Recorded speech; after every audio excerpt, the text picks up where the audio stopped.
What's it like getting punched in the face? When I first came back, all I wanted to do was avenge my losses.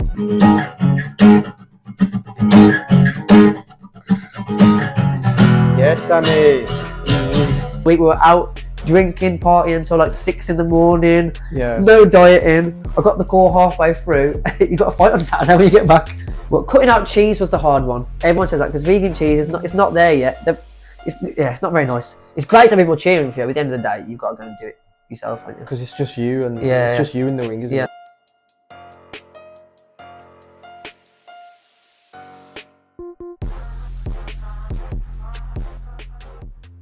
Welcome to the Amateur Boxing Show. This is where we step into the world of amateur boxing and explore not just the sport, but also the incredible journeys behind it. My name's Nico, and the plan is to do this twice a month, where we sit down with an amateur boxer and explore their highs, their lows, their motivation, what they've learned in the ring and applied to life, and vice versa. Today, I am joined by Sam George. Sam is 30 years old. He started boxing when he was a teenager. He took a massive break of over 10 years out of the sport. He's recently come back and hit the ground running. He's had 5 wins out of 5. So he's on a 5-win streak. And last year he finished the year on a high by winning the Manchester Box Cup. So an incredible high for him. An interesting fact about Sam is that he's part of a band, and they actually wrote a song for a BBC show, Phoenix Rise, and you can catch that on the iPlayer, series 2 and 3, episode 10. So if anyone interested, go check that out. Sam, welcome to the show. Thank you for having me. Nice, a pleasure. What I find interesting and inspiring about your journey is that you've balanced work, music, boxing, while having this incredible comeback journey. Yeah. I want to start by asking, why boxing in the first place? Oh, it's a tricky one. I started boxing, like you said, when I was a teenager, and I think from the first time I was in the gym, I was hooked straight away. How old were you? I was probably, I want to say 15, 16. Like the final year of school when I first started training. And that was at a Lions Amateur Boxing Club, where I still box to this day. What made you walk into the Lions? Oh, okay, so my friend Johnny, who you know, Okay. he was a boxer. He'd boxed a few years before me, and he was always telling us about it. And I was always really, really interested. But my mum would never let me go to a boxing gym. She hates the sport. But somehow I managed to convince her to let me go. So you've walked into the gym, you've done, what was it like? How did you find it? Was it intimidating? Did you just get on with it? What was that experience like? Before going into the gym, I was terrified. I think a lot of people have this image in their head about a boxing gym. You'll go in and just get knocked out, and people are going to be horrible to you for some reason. But yeah. I walked in. But it's nothing like that, is it? It's actually really nice. Especially like when I walked in. Yeah, especially at the Lions. People look after you. Kev was the first person I met, and it made me feel at home straight away. And yeah, Bob, Big John, Christian, so many people I've met throughout the years. Without some of the first people I remember, and this made me feel so welcome. And I loved it. I loved the session, and I was absolutely hooked from then on. Right, okay. And then, so you started off at 16. Yeah. John is the inspiration, or John is the guy that's prompted you. Yeah. You've gone in and you've just like taken to it. Yeah, straight away. Yeah, I was hooked. And then what happens? So you're 16. You're doing this. You're obviously, I'm guessing you've finished school with 10 A stars. Not quite. You've gone to college. Yeah, so I'm at college at the time. And I was training all the time, getting good, got put in for sparring, and eventually got registered, and had my first few fights. And yeah, that was pretty much. What was that like? What was it like? My first season, I had 3 fights, lost them all, and then But I would have kept going. It's just I moved away to uni. That's why I stopped. It wasn't because I was bitter about the losses. Okay. That's why I came back. But yeah, I moved away to uni, so there wasn't really a boxing club in Chester where I was. So Right. kind of just didn't have the opportunity to box for many years after that. And then, so you've then come back. Yeah. And then, what made you come back to the gym? Yeah, I've already had this massive chip on my shoulder. Like I've told people like I'm a good boxer. What they say, what's your record? And I've been down three and I've lost them all. But then came back. I wanted to. So was that your catalyst? Was that like always at the back of your mind, and you wanted to come back and basically what you call it, redefine redefine that kind of mindset of I've had 3 fights and I've lost. Yeah. And you wanted to, you know. Yeah, definitely had a chip on my shoulder, and I think as well those they were all close bouts. But personally, I thought I didn't lose all three. Okay. I might even say I won all How, three. how did you take losing? I mean, what was it like to lose? How did you dust yourself down? Well, I don't know. Boxing, it's like the highest highs and the lowest lows, isn't it? When there's nothing like that feeling when you win, but when you lose a fight, especially after all the months and years of training, it does hurt. But it's just how you dust yourself off. How does Sam George dust himself down and from a? I know we're going way back now because your recent record is that you know you've had 5 amazing fights. I've seen a lot of those fights. And you've done amazing. So I know we're going way back here, but just try to explain to us, to the viewers, like how you know, what was your thought process? How did it feel? How did you get back? Because you had obviously 3 fights, so you've had your one, you've lost that fight. How did you dust yourself down for the second? Yeah, well, I was very proud of myself after the first one because I went in there and I left it all in the ring. Yeah. So that's what I took from that. Like I left it all in the ring, and it was a close fight. But I knew that I don't know. It was only the beginning of the journey. I was straight back in the gym the next week. Well, probably the next few days, I was straight back in the gym, ready for the next one. To be honest, so I didn't deter me at all initially. You were just like. I wanted to go back in and get more revenge. Just go back in the car park if I had to. Oh, okay. But no. How about when you happened the second time then? Were you again the same kind of sense of determination? Because to me, it sounds like instead of deterring you, it kind of gave you a sense of determination.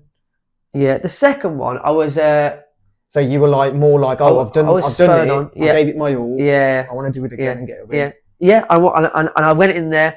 And the second one, I think that's the one, because that one was filmed as well. So we watched it back and I thought, you know what? I think I've beat him. And at the time, people were saying, oh, it's a robbery and all that, which it was a close fight. But I definitely thought I won the second one, to be honest. But it is what it is. Lost. Did that hurt more than the first one then? Yeah, I think so, yeah. Yeah, because you feel like you were like not only have you lost, but you also feel like you've won the fight. Yeah. Whereas I think from how you described the first one was just a loss. So I take it the second one would have hurt more. I think, yeah. Am I right?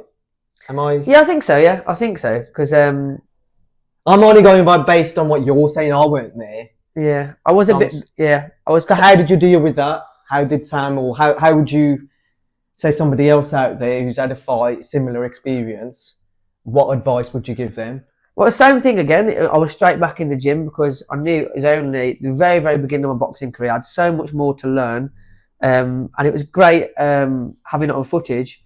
And after, I remember Bob was saying to me, oh, you did really well, but here's what you could have done better. And straight away, I was trying to think, okay, that's what I'll change next time. And luckily, I'm so lucky to have such amazing coaches around me. Yeah, no, absolutely. And and like it's about learning, especially that. So you never thought at any point like, oh no, like walk away from it. No. You loved it so much. Yeah. Well, I know a lot of people do that. They get the first few losses, and I think they get fed up and then. Yeah. How about the third one then? The third one. Or again, was it the same? Similar, it's very similar feeling. Like I thought that one. To be honest, if I look back now, I feel like I could have done more in the ring. I still felt like I won it, but I could have done more. And that's what hurts most about that one is if I'd have stepped on the gas a bit more, maybe been a bit more, and I thrown more shots towards the end, I probably could have won that one. Yeah. But So it's a learning yeah, experience. so isn't that it? And I think- that one because that one hurts because I felt like a little bit not quit, but I was a bit. I definitely didn't quit, but I was a bit. Maybe I didn't fight to my best potential moment, and I think what's it like getting punched in the face? How would you describe it? you think of when you first spar or something, it's horrible, but like it's not horrible. Like I think once you've been punched in the face a few times, you realise it's not as bad as you think. Unless it's a really good shot. I got hit one this morning actually. I got rocked a little bit. I was like, oh, why am I doing this? But yeah, yeah. So would you say you get used to it? Yeah, definitely, You're kind of like definitely acclimatized to. Yeah. It's not a normal thing getting and letting someone, or not letting them, but it's not a normal thing getting punched in the face. But yeah, obviously you get used to it, and you actually do. Yeah, you actually do. It's just amazing as to how the body just adapts. Yeah. And if the body, and if there is anyone out there thinking about exercise or whatever, if your body can get used to getting hit in the face, there's nothing that it can't get used to. That's also, how I see it. Yeah, a lot of people just box for fun or fitness. You don't have to go in and actually have a scrap. Exactly. Yeah. Exactly. It's probably not a good idea getting punched in the head all the time. What's the difference? What's the difference between sparring and an actual fight? How would you describe the difference? I think sparring, it's learning. You kind of honing your skills, aren't you? Building up your techniques. The first time I sparred, I used to be terrified of sparring. I used to get really, really nervous. Do you get nervous now? Not or not as much. If I'm sparring someone new, or if I'm going to a different club to spar, obviously you've got that anticipation because you don't know what they're like. What are they going to come in and try and take your head off? Are they going to be much better? But are they going to school me?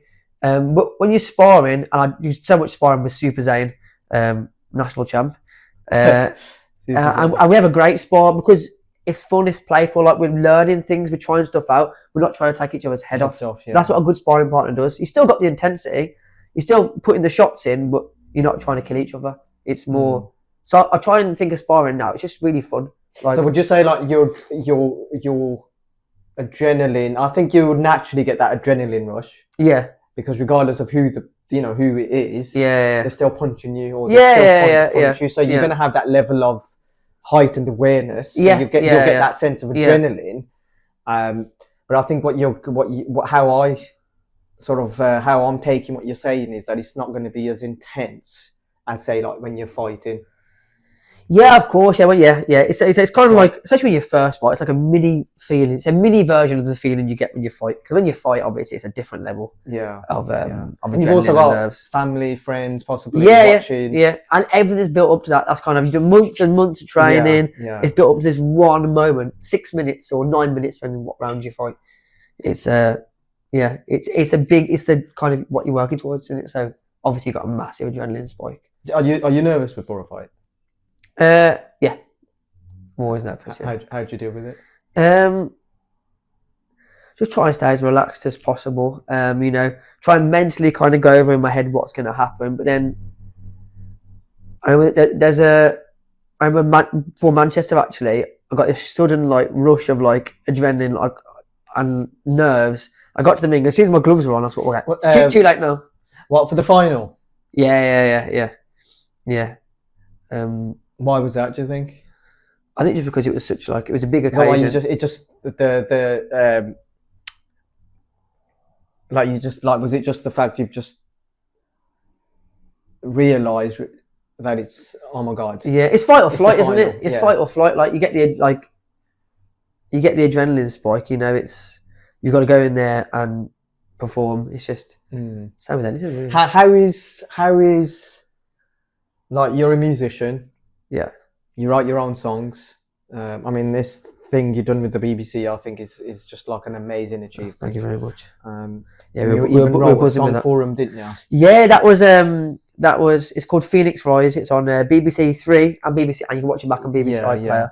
But they got in touch because they wanted us to write them a song for season 2. Which talking about writing them a song. Yeah. Why don't you sing us a song? Okay. Well, I should. Yeah, right, okay, let's do it. Why don't you sing us a song? Okay, all right. Whatever you want. Okay, let me have a think. I suppose because it's a boxing show, we best play something like this. I think you'll recognise it.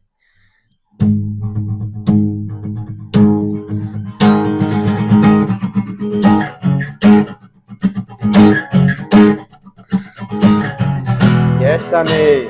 Do you recognise it? Yeah.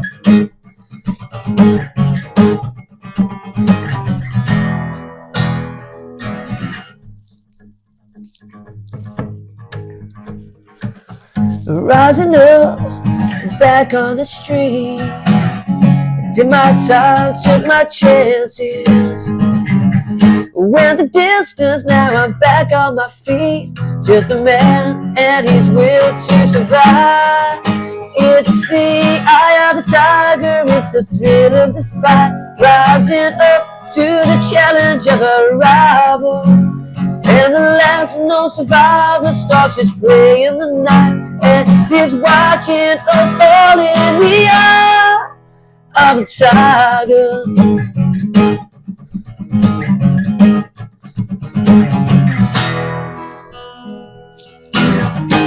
Wow. Fantastic. Okay. How about one of your own songs? Some of songs, yeah, okay, cool. I'm going to take this off. So that was from Rocky 3, obviously. Yeah. This one's more of a lovey-dovey one. Did they actually write that song for Rocky 3? I'm not sure, or did actually. Rocky 3 just... The band's called Survivor, and they've had a few songs, like Hearts on Fire was in Rocky 4, I think. But I'm not sure if they wrote it specifically for it or not. You never know. But yeah, they might have done that. Yeah. Great song anyway, great song. Yeah, no, it's a classic. Yeah, no, go for it, take it away. Yeah, so I'm a fighter, but I'm also a lover, so this is a lover song. It's called Butterflies.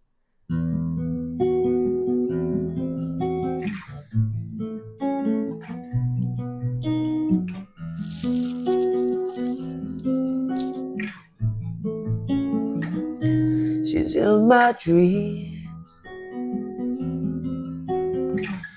She's in my brain. Now I can see it all.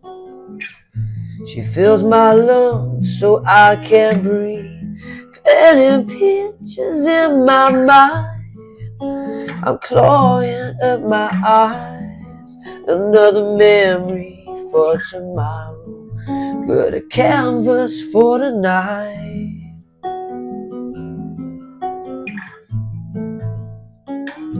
She calls to me in a secret language I don't speak, but I read between the lines. I see it in her eyes.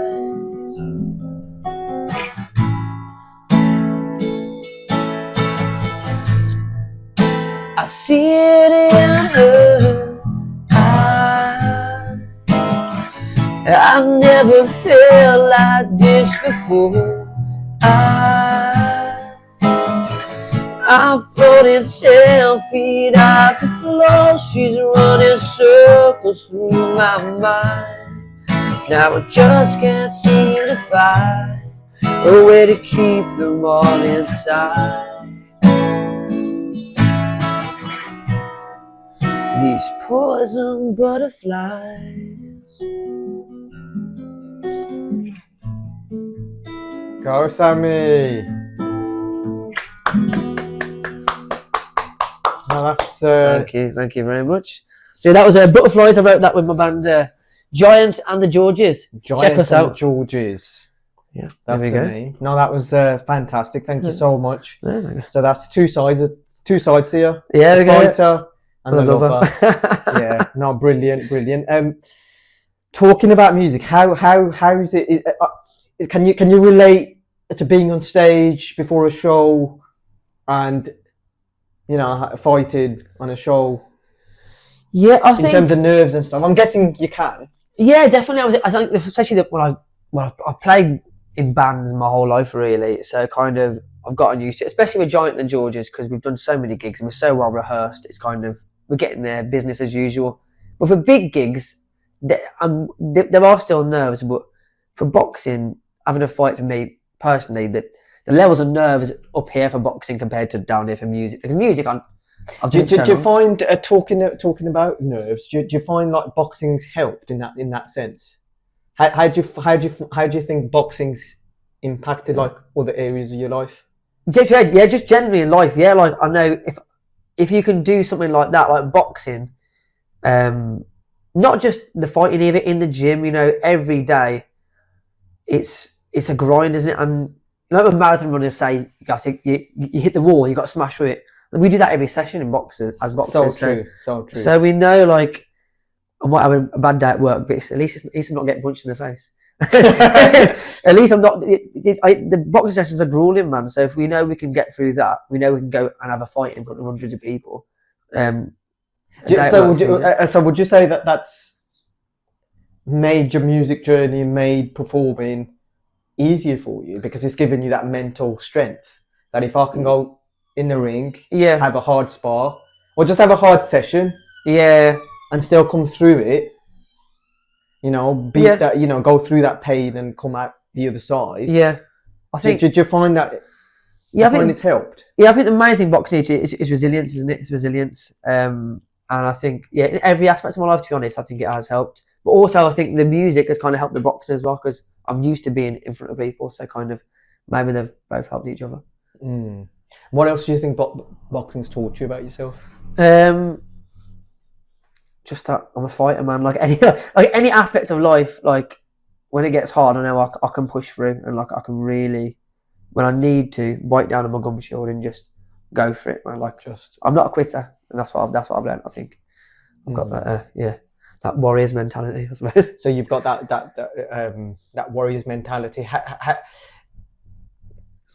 I mean, what I'm getting is that it's kind of like just giving you that mental toughness. Yeah, and I think that's. And a lot of people don't associate that with boxing, do they? They and combat sports in general. Yeah. People just fade because it's out on display. Yeah. You know, the physical side of it. Yeah. The mental side, a lot of people forget about. Yeah, but it's just, I think the mental side is just as important in boxing or combat sports, because as technical as it is, how physical you've got to be in the athleticism, it's in training. Can I push through the wall every time? Can I push myself to the limit every session? Can I conquer the nerves to do it? So as much as it is physical, it is mental. You're right. Yeah, and what I'm getting from you is that you've taken that the mental side and applied it to other areas of your life. Yeah, definitely. And the confidence it gives you as well. Like, I feel much more confident now. I'm fitter. I've done all this stuff. It's kind of like, just feel better generally. You're walking around as the Manchester Box Club champion. I mean, come on. If that doesn't give you confidence, I don't know what would. Yeah, that was a great weekend. That was a really good weekend. How was that? How did you prepare for that? That was, the thing is, I didn't know I was fighting on it until very last minute. So I was actually in Morocco on holiday. Yeah, I remember, it's a great, because you came back. Yeah, we were there for a week. The first half of the week we were out drinking, partying until like 6 a.m. Yeah, no dieting. I got the call halfway through. You got to fight on Saturday when you get back. So then I remember that. So we, but you put in the work because you were so consistent. You'd put in the work. So even though you had that break and you did let yourself go a bit, it wasn't like a lot, was it? No, well, to be fair, the second half of the holiday was like a little fight camp, because God bless my mates, I couldn't have done it without them, to be honest. We went down found a little... You were saying that you were jogging on the beach. Yeah, we found a decathlon, so I was doing runs on the second half, no alcohol, straight back on there. I was starving myself to get down to the weight, doing sprints on the beach. We went to Decathlon, bought some like cheap gloves and pads. We were doing rooftop sessions in that sun, absolutely brutal. But got the weight down, and then went back home, got ready for Manchester, and did the business. And then what was that like? Oh, that was a great. But one of my favourite experiences in boxing, definitely, because there was 5 or 6 of us fighting, and the coaches, Josh, Simon, and Pete. Pete, Tom's dad, absolute legend of the game.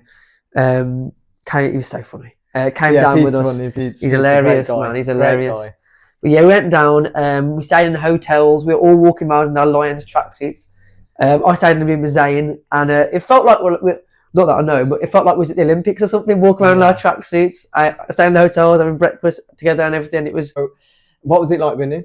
How did you find? Winning was an amazing experience, man. Like, because there were 3 rings, so it felt proper. Like it was proper. It felt like the business. Got in there, fought a lad from Manchester. A good fight. It was won it on split decision. Got my hand raised, and then last time I remember was walking out the ring, and everyone was there, like behind him, like you had to walk around to get out the ring or something. Yeah. And everyone was there, like just like all my friends had come up to Manchester, my family, and it was just overwhelming, man. Everyone there. It was. What was it like having your family there? Because I know. I mean, you've already mentioned your mom. Yeah. Was she there? No, she didn't come. She saw me. She came to my very, very first fight, and the whole time she had her head in her hands because she was crying. She couldn't watch, so she doesn't come now. She stays at home.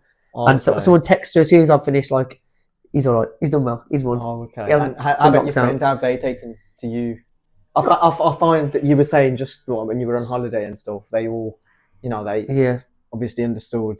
Boxing, taking it serious, you get these gloves, you do all that. So I find that you've got that support network. Yeah, they love it, man. Because a lot of them are boxers themselves, but they're so supportive. Even the ones that aren't boxers, they're so supportive. They're there for me all the time. My family are so supportive as well. So I really couldn't ask for a better support network, and it just it really means a lot when people come down and watch me fight. And it's do you find it gives you that extra bit of oomph, that extra bit of a boost? Yeah. Knowing that there's, knowing that people are watching me and they've come out for no other reason but to see Sam. There's one fight, my second fight back actually. I think I was dominating the fight still, but then I heard them start chanting my name, and I just kind of stepped. I heard that, and I just stepping up now. Let's go. So I boxed in Wales recently, and as I walked into the room, I swear the guy I was boxing was the most popular man in the world. All these fans there, everyone. I've never been booed in my life. I walk into the ring, everyone starts booing me. But to be honest, that kind of spurred. But you know what? That doesn't normally happen. No, it doesn't. People are respectful. Yeah. And afterwards, everyone was shaking. Apart from one guy who was banging on the ring. He wanted. Maybe he could have had it as well if he wanted. Drink or something. I think so. But I was ready to scrap a second time that night. Yeah. But the boos, I didn't mind. It kind of spurred me on. And Josh said to me, shout out Josh. Josh had been there with me for every fight on my comeback. So. Shout out to Josh. Man. Absolutely amazing coach. But he said to me before we went in, he's like, "You're here to ruin the party." So I was like, "Yeah, let's do it." I like that. And I was like, "Yes, let's go." But so in that sense, you kind of used the home, the away disadvantage. You used it to your advantage. You kind of like used that to spur you on in a different kind of way, which is which I think is, I'd never thought of it like that. So that's actually an interesting take as to how you're using the situation to your advantage as opposed to giving into. Yeah. Because it might break some people out there. Yeah. Oh, definitely. You know what I mean? Having that. Yeah. Getting booed at. So I think it's testament to your mental strength. Yeah. Yeah. That you've gone like, all right, okay, they're booing me. I'll show them. Yeah, I think it doesn't matter. Like, if you have got the mental strength, it doesn't matter if who's cheering, who's booing. Like, at the end of the day, it's just you in there. Like, it's great to have people cheering for you. But at the end of the day, you've got to go and do it yourself, haven't you? Because it's just you, and it's just you in the ring, isn't it? It's not like you got anyone else. I just want to come back to the impact that boxing's had. Yeah. How do you think it's impacted your relationships? In terms of like work, relationships at work, family. I know you've touched on it. You just touched on it earlier, but can you just elaborate? Yeah, I think there's positives and negatives to it. Really, I suppose. Like maybe I don't know. Maybe I'm thinking, perhaps your mental strength that you've gained from boxing, you've passed it on to a friend that's struggling to exercise or to maybe they've got whatever problem or challenge they're going through. Boxing really helped me in terms of when I was going through a bad stage. My mental health wasn't great, but boxing kind of gave me this like drive and determination. And there's a few people that I've recommended to get into it, and they haven't, and it has helped them. I've even started taking my mum and dad on pads at home now as well. Yeah, Wow. bit of fitness for them. Oh, Yeah, okay. in the 60s, still going. But See, I Yeah. tried that with my parents, but no, it's just, nah. yeah, So, how did you do it? um, You just said, "Come Yeah. on, mom." they dad." were well up for it. To be honest, they asked me. They always like, yeah, do you know any exercises we can do? I said, no, I just take them. So what, are you like in a routine with them? Like you do it every Tuesdays, for example, at X time. Well, we've only done a few sessions so far, so fingers crossed we stay consistent. Oh, But yeah. okay. And my brother used to be a Thai boxer actually, and he wants to get back into it. He just had 3 babies, so he's a bit rusty. But I've started taking him back on the pads and stuff. So hopefully we've got Okay. a fight in the family. Yeah, no, that's actually really, again, like an interesting take, isn't it? In terms of your boxing, what else? I mean, in terms of what do you want to achieve? Well, to be honest, when I first came back, all I wanted to do was avenge my losses. But now I've done that, so I should have retired really. But no, I won the Manchester Box Cup. But I would love to go back and do it again this year. Because they're actually Sky Sports going to be there. So Are they? yeah, so that'll be amazing to fight. We'll get fight on Sky Sports. But the championships I'd love to enter. There's a few things that I kind of want to tick off my boxing bucket list, but the main thing is just because I'm 30 now. I've got maybe 3-4 years left. I don't know, but I want to go. You can carry on. I just don't want to. I want to put everything into it and kind of leave no stone unturned, and just so I can look back and say like I gave it everything. Yeah. Gave it everything. Yeah. So initially, your drive was Vengeance. vengeance. You had those 3 losses, and you wanted to undo that wrong. Yeah. You've done that. Yeah. So your drive now is you live in the moment, Yeah. and you just want to just do as much as you can in the sport. Yeah. Is that what's now driving you? Yeah, because like I said, I was fully planning on it. Once I've got my avenge my losses, I'm going to retire. But I got hooks again. It's addictive, isn't it? It's got under my It skin, really and now I just want to just kind of give it my all, see how far I can take it, and just do yeah. How do you like balance it all, like music, performing? I know you got a gig like every Yeah. other week. Yeah. Do you know what I mean? Most How do you balance it all out? That's the biggest thing for me at the minute because I've obviously got my music, my hockey, work, boxing. I've got so many things going on. It's just kind of it sounds stupid. What I've actually got, I write out. I've got a weekly schedule I do, and like I've got little daily tasks, and I write lists all the time. If I didn't do that, I wouldn't get anything done. So I've actually become in my late years a bit more organised with my time. So how do you do it? Like, so do you do this like weekly? Yes, I've got I print out a weekly thing, and I put Monday. I'm training here. Put the boxing in first, then kind of and So we know what the priority is. boxing rehearsals, gigs that goes in for, and then work in no order. But basically, all the lists of stuff, there's stuff that I can't move and I have to do, and then kind of fit little things around it, basically. And then you just kind of like just that kind of gives you like a I can see like a mental map, isn't it? And yeah. then you know what you're doing. Yeah, it's lucky I'm single because if I wasn't, I wouldn't have to half of this stuff. So it's a blessing in disguise. Exactly. So you right? Okay, so it's just organised, isn't it? It sounds like you're organised. You know what you're doing. Yeah, but I was never like this before. I was terrible at always timekeeping and organisation. So I've got a lot better. Maybe that comes from the mental side of boxing.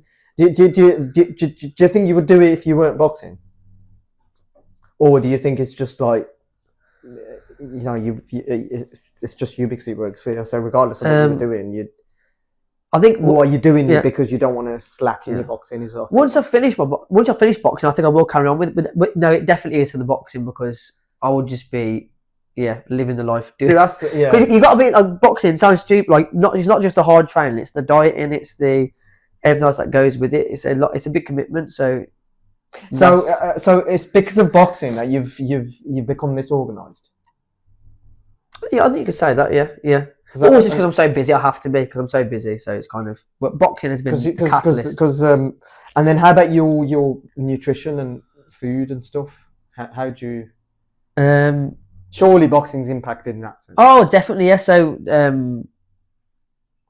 to make fight weight, obviously you got to eat a certain amount. You got to eat right. And the Do you minute, watch what you eat and drink, and yeah. so So now you don't. You really cut back on your drink. oh yeah. So anytime I've got a fight coming up, I completely stop drinking alcohol. A lot because the calories in alcohol is very high, but also because it's a mental thing as well. Yeah. But at the minute I've got to drop down for a fight. So obviously I'm dieting. I'm eating less calories, which can be tricky in itself. But I'm trying to get more consistent with that as well. Like, because what I've done after every fight I've had, I've lived the life, no drinking. I've ate well, felt like a Greek god, and then won, and then celebrated, and gone straight back on the booze, eating loads. Then I feel terrible. Then I've got to lose all the weight again, up and down, up and down. So I'm trying to stay more, just kind of Just sort of. little I thought you had celebration. that under control. I did it thought- when Christmas came. Christmas wasn't good for me. Oh, okay. No, but that's it's once a year. Yeah. So 'Cause I remember speaking to you, and you were saying like, "No, I've completely cut it out," or I'll drink, but I'll only drink one. yeah, that doesn't sound like me. No. But yeah, I'm trying to stay more like, obviously after a fight you're gonna celebrate, but I'm gonna try and do little celebrations rather than big. like a big all-out celebration. Yeah. But yeah. So but at the minute, my diet's great. My diet's fantastic. Okay. And I'm a vegan as well. I Yeah, know. yeah, I know. yeah. I know. People are very angry at me for being vegan for some reason. But Why is that? I don't know, because I think it's because they makes them feel guilty about eating bacon and stuff. So maybe. Oh, okay. Yeah, undefeated as a vegan. What? I don't know, jinx it now, but What made you do that? Is it?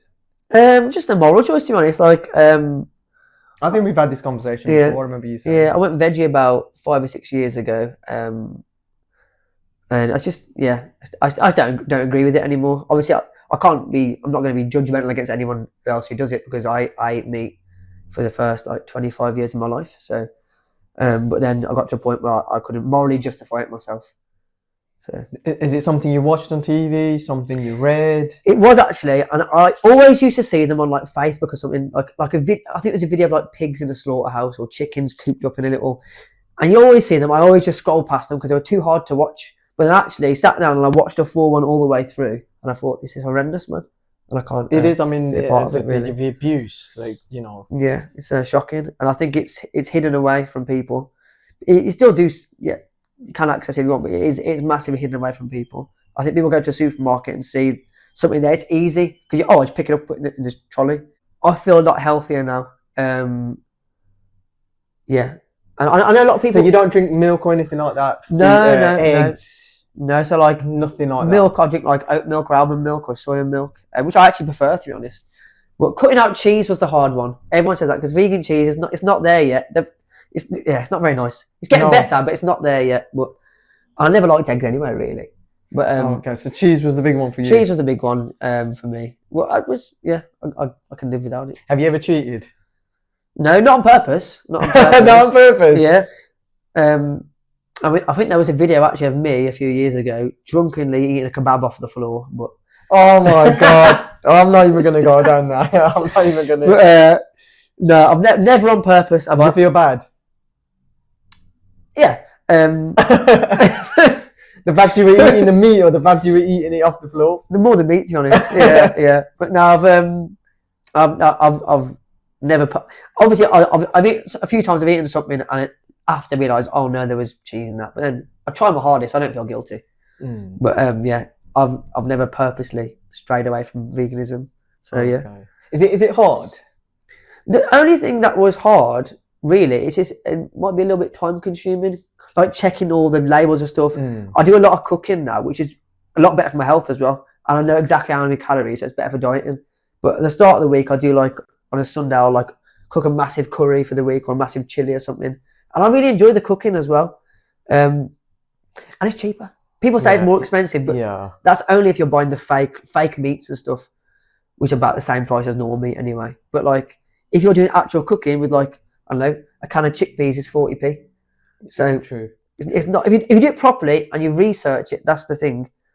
Then it's Is it the boxing that's got you into the cooking, or is it just the fact that you just want to eat because you're so committed to veganism that you want to be? I think it's because I Wait. knew, because I know a lot of people who tried to go vegan and it didn't work for their health because they weren't getting enough of certain things. I knew I had to research it to get all the right stuff. And I'm making it sound like harder than it is. It's not. But I did a bit of research to make sure, okay, I'm getting the B12 here, I'm getting the iron, I'm getting the...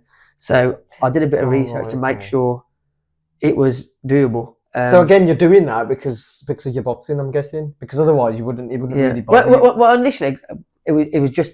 And because I wanted to try loads of stuff, because before that, I didn't have a very varied diet. So now I've got a very, very varied diet. It was kind of...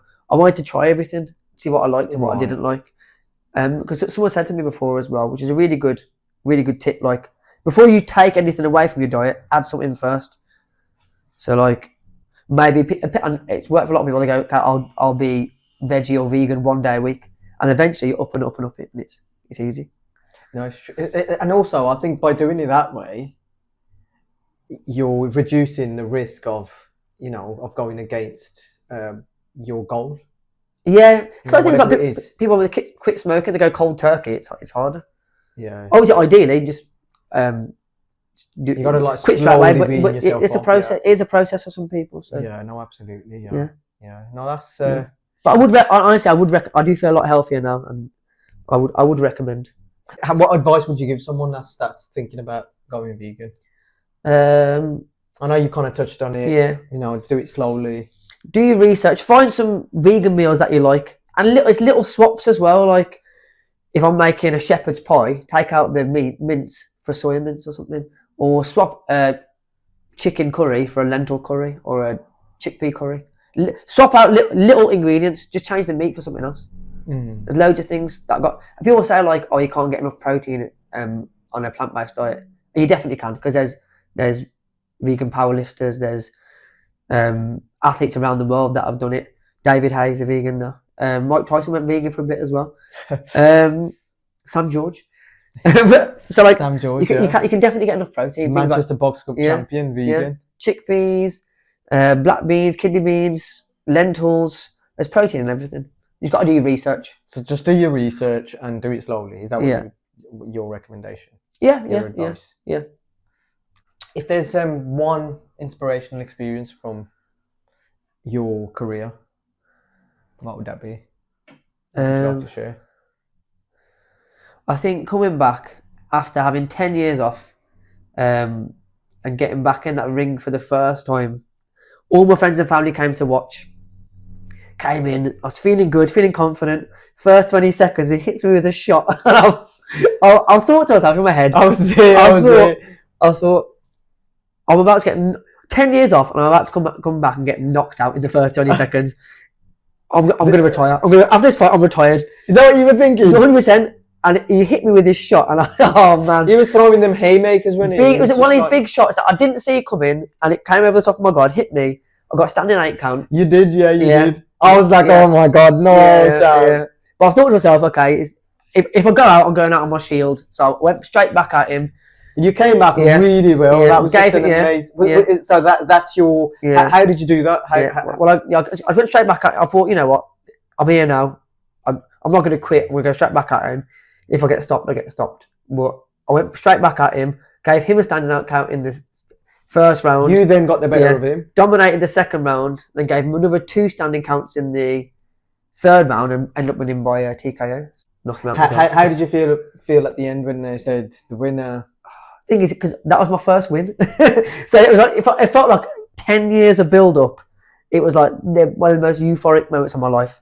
First of all, I was just happy the fight was over because I was knackered.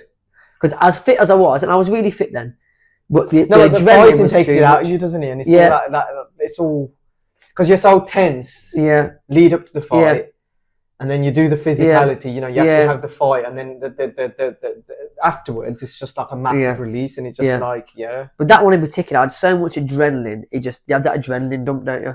Yeah. And I was absolutely knackered. So first of all, it was a feeling of relief, and then when I got my hand raised and I realised I'd won, it was just a different. Yeah, it was. How'd you feel? It was. There's no feeling like it, man. It's probably one of the best moments of my life.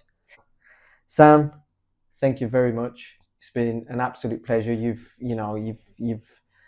shared your experiences and given me so much to think about, and your comeback journey has been really inspiring.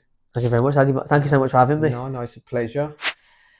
If you've found that, which I'm sure you have, inspiring, motivational, and just such an engaging conversation, please leave your comments, share, and subscribe.